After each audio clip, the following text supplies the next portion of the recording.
Welcome to this video where I'm going to do a direct watercolour painting from a photograph I took in Florence a couple of years ago. Here's the first stage where I'm putting down lots of light watercolour washes just to help me draw with paint the image. There's no pencil on to start off with. So here's the image that I'll be working from. I'm going to put a copy of it on my blog, so if you want to have a go yourself, you can do that as well. It'll be in the links below.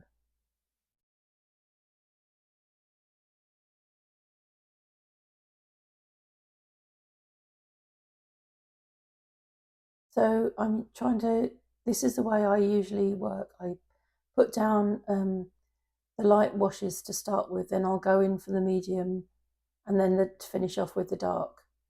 I find this just helps me get a bit of an idea of the composition. You can see this nice path, which I'm trying to concentrate on at the front. That's probably a bit dark, but yeah, sort of. So the idea of doing this is that it gives you something behind the paint to start off with rather than just having the white paper, as well as obviously helping with the composition. This little bit of paint at the top sort of bled out quite a bit, but I don't mind that because it is a watercolour and those sort of things happen, and often they're quite nice, those sort of effects. You see I've put a little bit of sky in. It was sort of coming up to sunset, so it actually was quite dark, getting quite dark, but so just a little bit of indication there. This is actually the second time I painted this from this photograph, and if you stay right until the end, I'll show you the first attempt, and you can decide which one you prefer. I think actually probably after looking at both of them at the end, I decided I might need to do another third one, but anyway, let's stick with this one for the time being. So a lot of the green I've used in the sort of for the olive trees, which are in the foreground, is a colour called Terre Verte. It's one of the Winsor & Newton professional colours in my palette. There is a separate video about all the colours in my palette if you'd like to want to know more sort of technical details. But it's a very, very pale tone, and I quite like it for underpainting, which is what I'm sort of doing here, and also for olive trees because it's definitely got that sort of feel of the colour of them.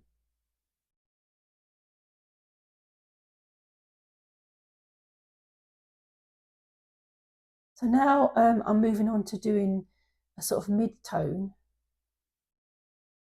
I find this is the way that works best for me. And as I said, I'm trying to do this as if I was working on location. Obviously, I wasn't on the hillside in overlooking Florence, beautiful countryside, but it's nice to imagine that even if you're sitting in the studio in a bit of a dark and dismal February day in Croydon.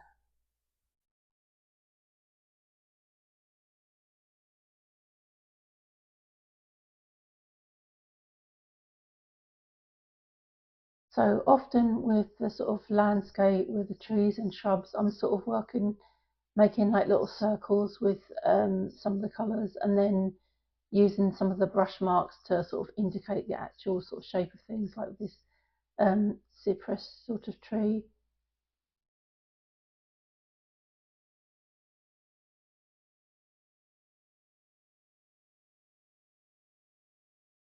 I'm using two different brushes for this piece. I didn't choose anything particular, it's just I think it's a number 8, this medium sized one, and there's a little smaller one as well.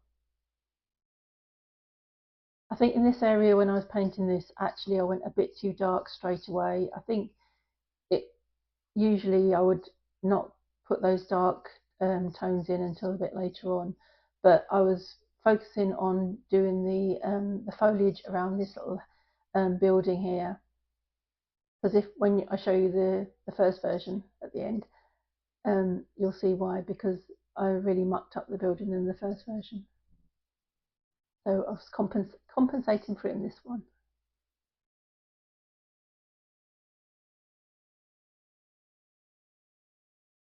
I think this colour I'm using now is the Peridot green, which I really love. That one there is an olive green, I think. I've got a few in my palette I like to use. So there I'm trying to indicate the tree line, and just doing this little dark shadow between each one. They're almost like little clouds all in front of each other.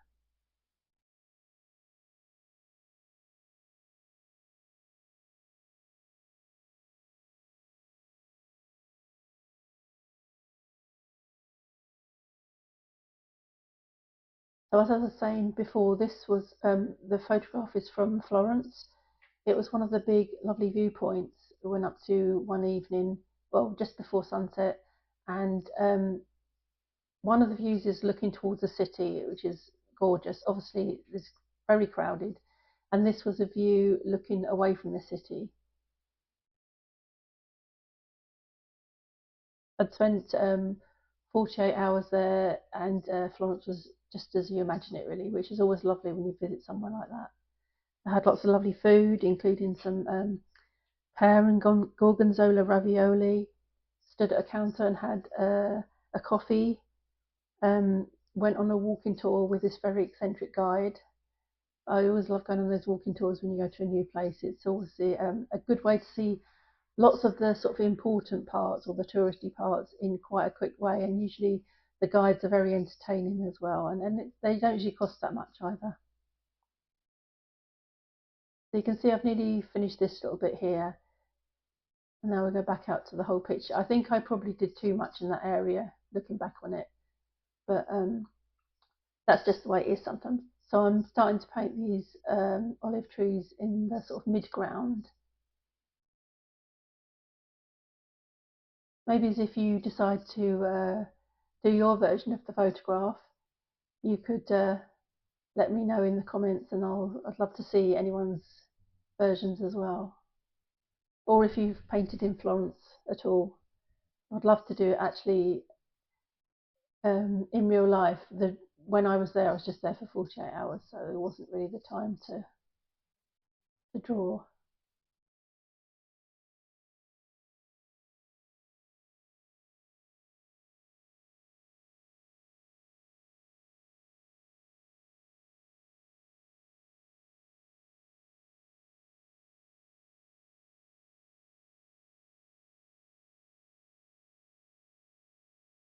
See again here, I'm just trying to indicate the top line of the first row of trees, and then you have a little bit of shadow behind, and then you've got the next row.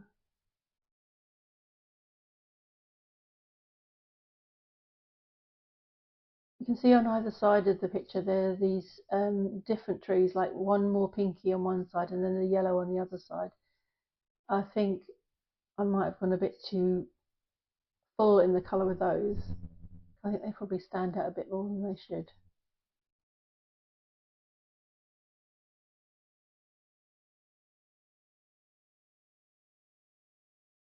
But you can see as the sort of mid layer goes in of the tone, it all starts to take a bit more shape.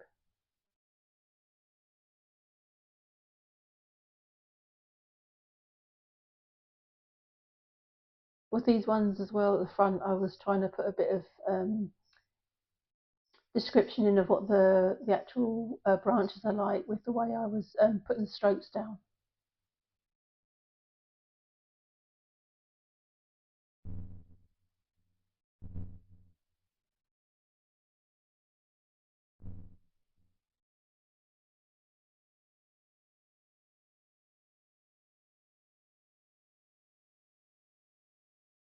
So I mentioned that the photograph will be in my blog and there'll be a link below to it.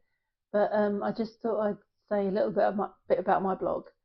I started it back in 2011 when I wanted to get back to drawing from real life. I'd done lots of work as an illustrator, and I'd done lots of drawings and paintings from photographs, but there's something special about drawing from real life.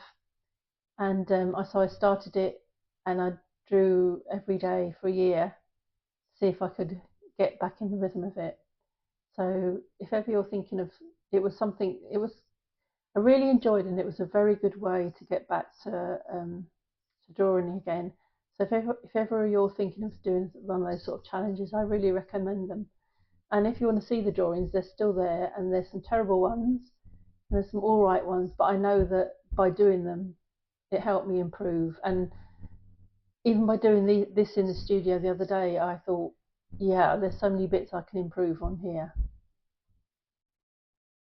That's the thing about being an artist. You're never quite there. You just always have something more to aim for, another skill to learn, another way to simplify things, another way to show the feeling of a place.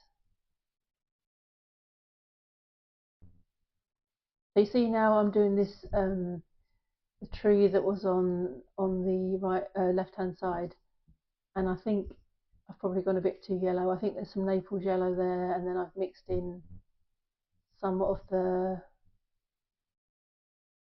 more browny tones.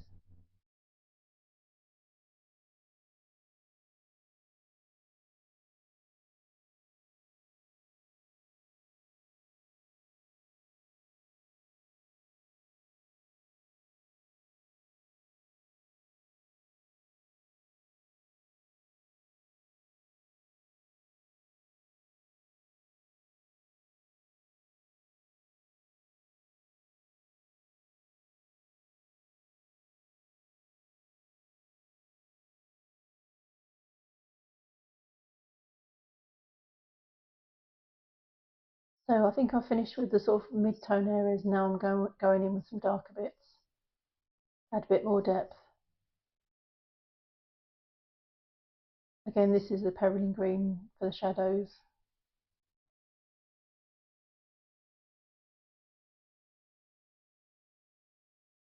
The photograph I was using was on my iPad, which is next to me, which I keep on looking at.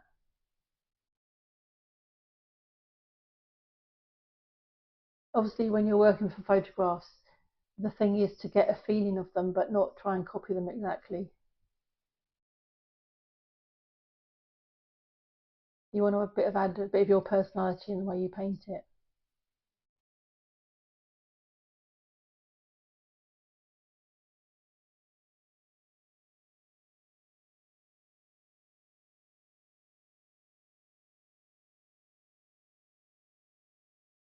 The paper I was using was a Fabriano paper.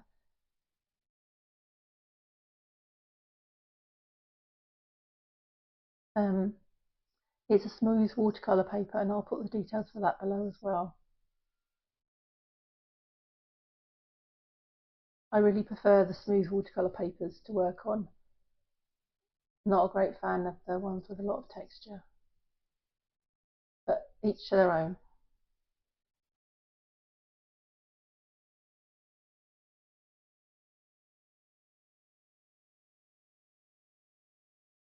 So I'm just trying to put in some little shadows here.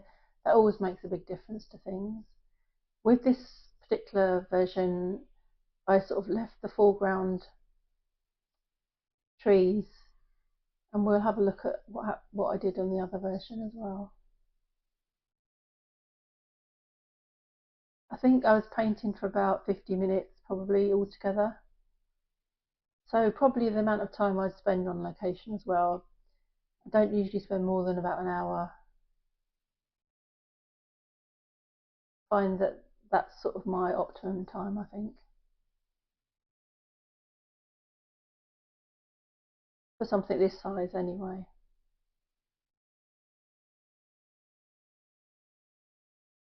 Obviously knowing when to stop is the other thing, isn't it?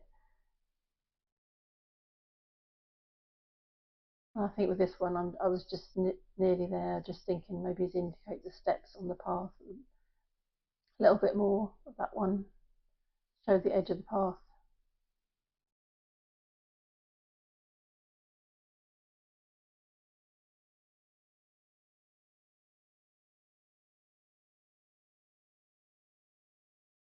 So this is the point where I stopped and have a closer look at it here. And then just for comparison, let's look at the first version I did. So you can see a lot more detail in the foreground, quite patterny. The building's terrible. I much prefer the building in this one, but probably this is a bit more lighter, and I was a bit bolder with a lot of the way I drew a lot of the trees. I quite like the back section. That tree is quite nice. Like I said, the building didn't work at all. There's some nice splodgy bits with the watercolour, just sort of like bloomed, as they say. And I prefer the composition in the second one. I think the path's a bit clearer. But I was thinking if you look at them together, maybe I should do a third. Let me know in the comments if you think I should do a third version, because I feel neither of them are quite there, and it would be quite interesting to try it again. Thanks for watching.